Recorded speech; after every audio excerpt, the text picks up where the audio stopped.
Can I ask you a question? What is it you look for in a phone? See, I've lived two very different lives.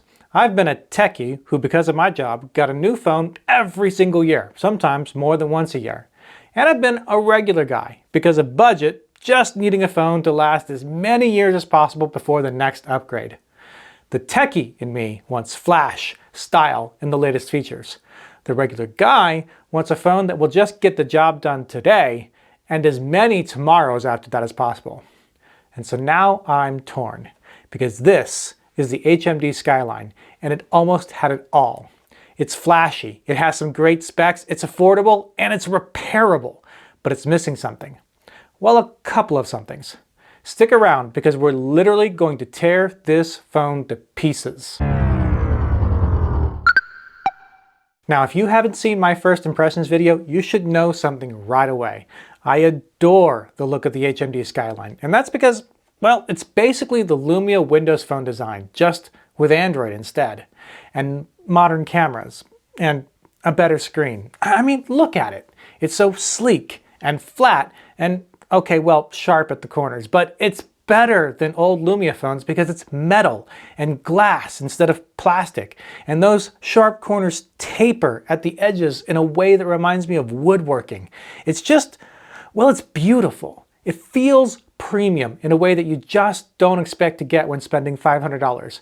Because yeah, this phone starts at $500, and that premium feeling doesn't stop at the display. I've always felt that curved screens are the worst screens, and thankfully, what you get here is a flat 6.5-inch 1080 by 2400 pixel OLED screen that promises a 144 Hz refresh rate and 1000 nits of brightness. But there are a couple of minor things to mention there. Out of the box, it doesn't run at 144 Hz. It runs at 60 Hz instead to save on battery. Now, I did enable an adaptive option that lets it run at 144 Hz occasionally and saw an immediate hit to battery life. As for brightness, it does get plenty bright even on the brightest of days. But again, by default, adaptive brightness caused me problems. When I stepped out into sunny, brightly lit areas, it pumped up the brightness until I could see easily.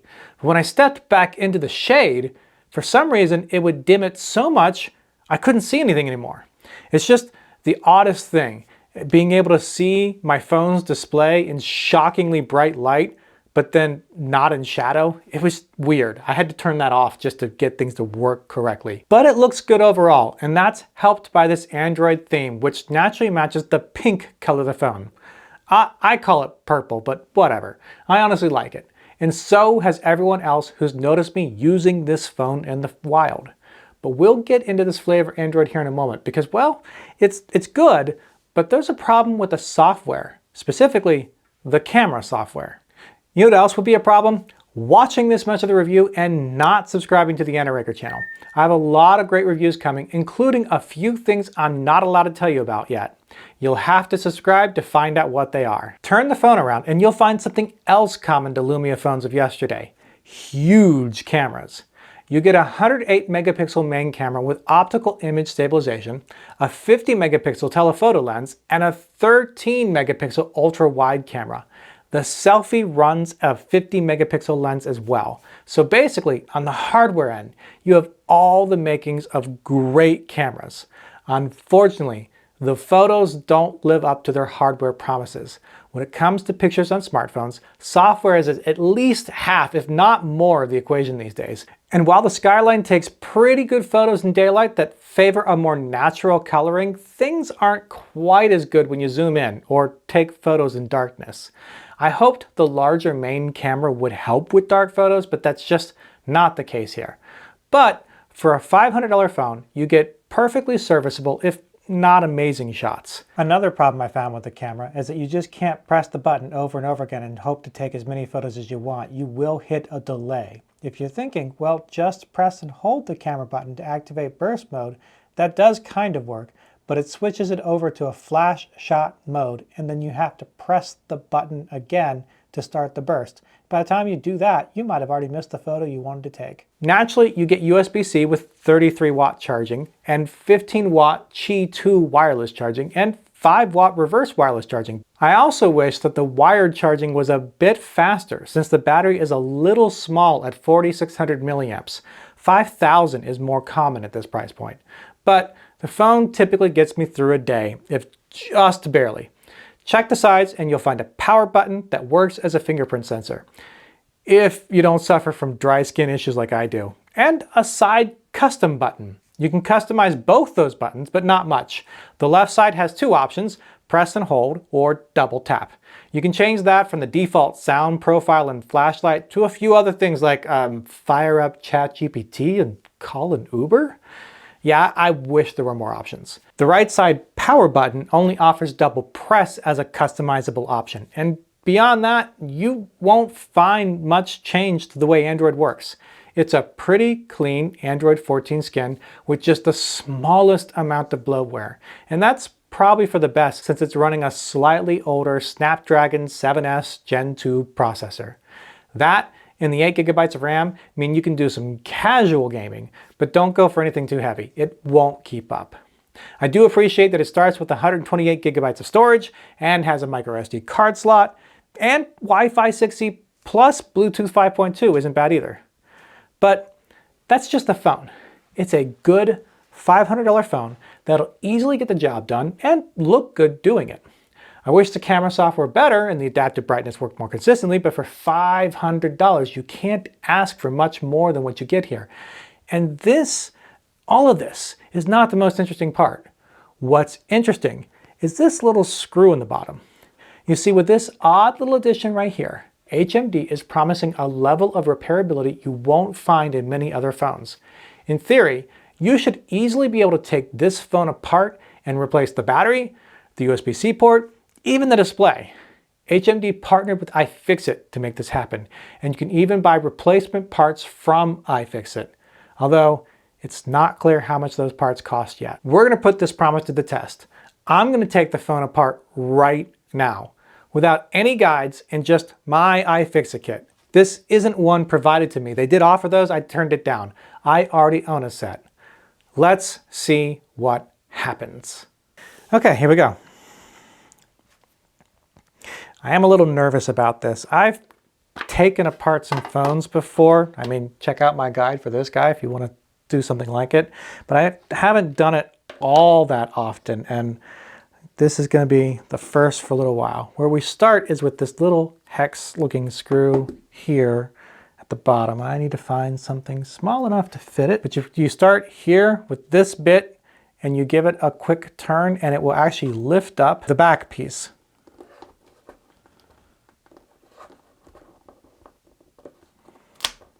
Like that. Just a quick half turn is all it takes. So we've got this open. Couple things I should mention. First off, I almost forgot to turn my phone off. Turn your phone off before you take it apart. It's also better if you drain the battery. I haven't done that, so if there's any fires today, it's my fault. But second, now that we've got this lifted up, if you look closely, you'll find that there's glass and then there's a black, almost rubber-like substance. You want to get your pick below the black, not in between that and the glass, or you'll break it. I'm going to carefully insert my pick beneath that black gap. And then I want to just carefully make my way around. And I'm hearing clips, so what they've used is some kind of clip system. And I can feel that I'm also slicing some of the glue while separating the clips. This already though is much easier than it would be with any other phone, because I'd have had to get out a heat gun or a heat mat. We're just going to go now the opposite way. Try not to go in too far, because I don't want to damage any kind of wires or antenna stuff that might be around this area. And I accidentally turned it on while I was doing that, so again, be careful. And again, that's where draining the battery might be good. We're going to let this turn on the rest of the way. I'm going to turn it right back off. Oh, and it just kind of came off on its own. Would I call that super duper easy? No. Would I call that way easier than most phones? Absolutely. Turned on again. So, From here, what I can see looking at it is we have battery, 3 camera system. This one has optical image stabilization. This one does too. That one does not. And here are many, many, many, many screws. Let's see if we can't get to the USB-C port and to the battery. The battery is probably the most important, well, maybe second most important thing we could want to replace on this. Just outside of the display is another possible. These look to be the same exact screw as the others. What I don't like to see is this seal sticker here. Now in the US, that seal sticker has no real meaning. They cannot void your warranty by putting stickers in there, but if you're in another country, that may be different. For something that's repairable, I don't like seeing that. I don't know, let's see. Start by removing that. We're going to take off this screw. 2. I'm hoping these are all the same size, but I'm going to try and keep them in a sort of order similar to how they came out. So far they've been basically the same size screw. I like that for repairability. It makes things easy to keep track of. Oop, one that's a different size. Now, iFixit has guides for this so that you can do just what's necessary for whatever replacement you're trying to make, and I do recommend consulting them. I wanted to see how well I did without checking that guide. There appears to be that screw right there. Never pull anything too tight. If something seems to be giving you resistance, you've probably missed a screw.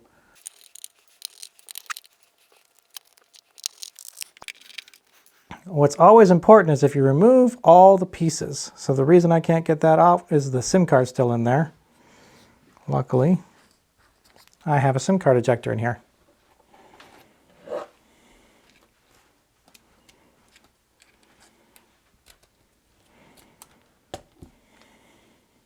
The SIM card slot doubles as a micro SD card holder as well. And now let's see if this piece comes off. Yep, that was the problem. And we've got 2 wires holding this. We're just gonna disconnect that carefully. So we will continue on. This, I think, might be the vibration motor, which has not been the most pleasant vibration motor. It's kind of a noise, not really something that makes you fall in love with the phone. What do you think? Do you ever want to see me try and put this thing back together, or are you going to take my word for it that I did it? Let me know in the comments below. Now we have access to what looks to be the battery, cameras, the main board. I'm actually at the point where I can remove the battery. I figured it out looking at things closely. We need to peel this up. And this up. I like this. There is adhesive involved, but they've made it easy. Now you want to be very careful when you're peeling these up not to hurt the battery itself.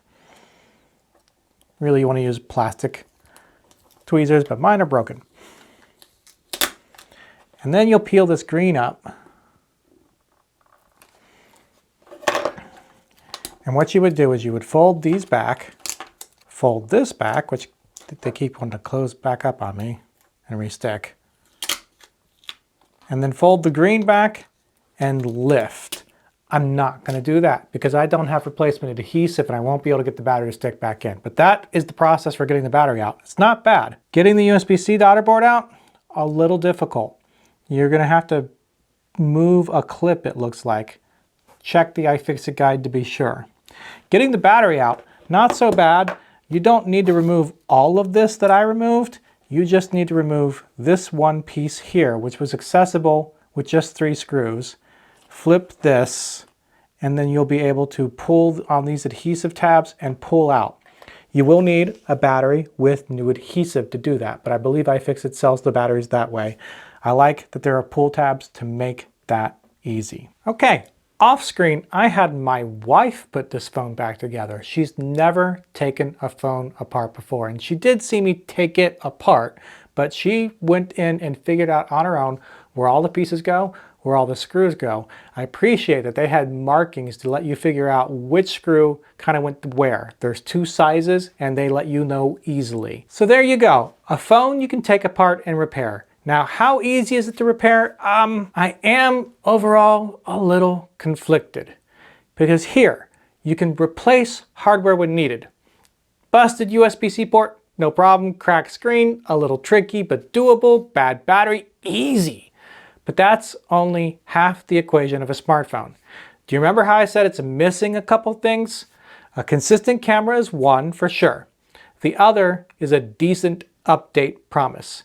HMD says the Skyline will get 2 major Android updates and 3 years of security updates. It's currently running Android 14 and 15 is about to release. So that's a little more than a year's worth of major updates. And that's not that long for security updates either. Other Android phones give a lot more these days, let alone the iPhone's famously long promises. That brings back that early question. What is it you look for in a smartphone? The techie in me wants the latest and greatest, but at $500 the Skyline will never be that. The cameras are just okay. The processor is yesterday's news. Even the OS will be outdated very quickly. But the regular guy part of me wants a phone that will last. And let's be honest, even with outdated Android versions, the thing that usually goes first in smartphones is the hardware, especially the battery. And here, you have a gorgeous phone that feels more premium than its pricing, and you can repair it. Because let's be honest, the most expensive phone in the world isn't any good with a cracked screen you can't repair or a bad battery. I really like what HMD is doing here. I love that it's a fully capable phone in the US despite an obvious target market elsewhere. I really hope HMD continues with this trend, improves on the flaws, and releases more repairable phones. If you're looking for an affordable Android with a decent dish camera that will last you a long time, this might be the one. But you tell me, what is it you look for in a smartphone? Leave a comment below.